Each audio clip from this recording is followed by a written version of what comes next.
Tsaka sinabi nila, it's a values ng eskwela, ganyan. Pag-graduate na nga kung nagawa niyo, kumbaga, yung values ng babae, set na yun. Tsaka nung issue ng... It's separate from the school. Yung maisip issue ng bikini, nung bata yan, nakalampin yan Paano naging... Pero iba ngayon. Separate from the school. There was less time lang kasi, dahil pag-graduate na March na di ba? So siguro if ever there should have been due process, baka maikli yung time nila para dinigin yung kaso na yun. But there should have been. Didingin yata dahil malapit na graduation. Didesisyonan.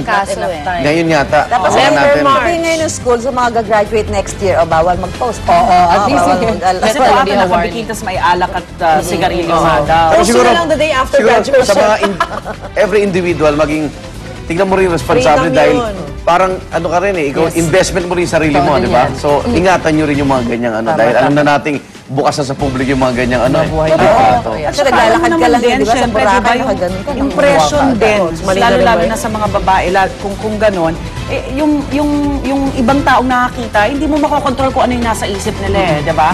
Kumakitid. Oo, kumakitid yung pag-isip nila. Pag nakita ka sa labas, ito nasa Facebook, babasusin ka. Diba? Okay, eto, tuloy-tuloy na po tayo. Nasunog nasa 50 bahay sa Barangay Sarantes, Cainta, Rizal, kaninang pasado alas 2 sa madaling araw. Yan ang ronda rin po ni Jay Sabale. Jay! Igan, nasunog nga ang mahigit 50 barong-barong sa gilid mismo ng Pasig River sa Barangay San Andres, Cainta, Rizal, pasado alas 2 ng umaga. Ayon sa initial report, umabot sa ikalawang alarma ang sunog. Sa mga oras na ito ay nagmamapping operation na sila at nag-under control ito ng 4:30 ng umaga ayon kay Ricardo Mangan, arson investigator. Hinihintay pa rin natin hanggang ngayon ang opisyal na statement ng BFP ukol sa sunog na naganap. At sabi nga ng fire chief hanggang ngayon ay inaalam pa rin nila kung saan ba nanggaling ang sunog. Ngunit ayon sa ating nakapanayam na si Lalay Bukingkito, siya ang nangangalaga ng paupahan kung saan daw umano nagsimula ang apoy. Ang kwarto daw ay pagmamayari ng isang Juventina Dante o Imay. Itong si Imay ay kasalukuyang nasa Quezon Province para sa kanyang anak na magagraduate. So hanggang sa mga oras na ito ay hindi pa rin alam kung saan nagagaling ang sunog. Igan? Maraming salamat, Jay Sabale. Mga kapuso, pasintabi po dahil sensitibo ang balitang ito mula sa Brazil. Habang nag-uulat ang isang TV reporter ng isang kaso ng attempted murder mula sa crime scene, bigla na lamang lumabas ang gunman at binaril sa ulo ang biktima sa harap mismo ng kamera. Ang reporter patuloy pa rin sa pagbabalita habang nagaganap ang krimen. Pero agad din siyang tumakbo papalayo kasama ang kanyang crew. Bumalik na lamang sila nang dumating na ang mga pulis at ambulansya. Himala namang nakasurvive ang biktima, ngunit nagpapagaling pa rin siya sa ospital. Iniimbestigahan pa rin ng mga otoridad ang insidente. At least kita agad kung sino yung suspect. I think everyone's in shock. Sa video na ito, kaya buti may warning tayo. Biglang sa likod mo may binaril. Dito picture Di ba yung naalala yung picture na nahuli na yung gunman? Ito video talaga. Nakikita nagsa-stand upper yung yung reporter, tapos tuloy pa rin yung video. Walang tako.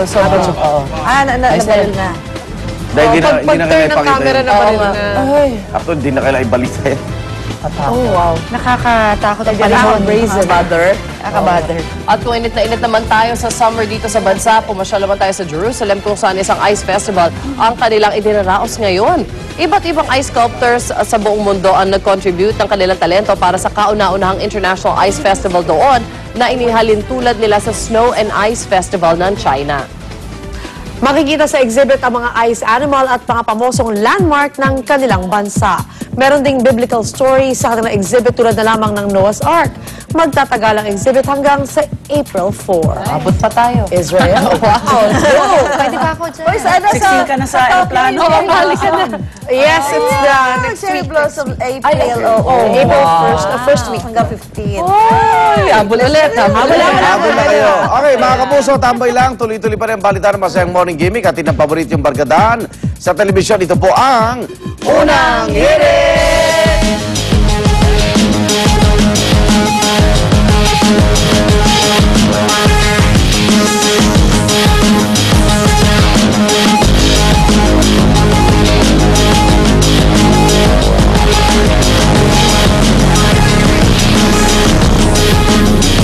Unang Hirit, ang saya-saya.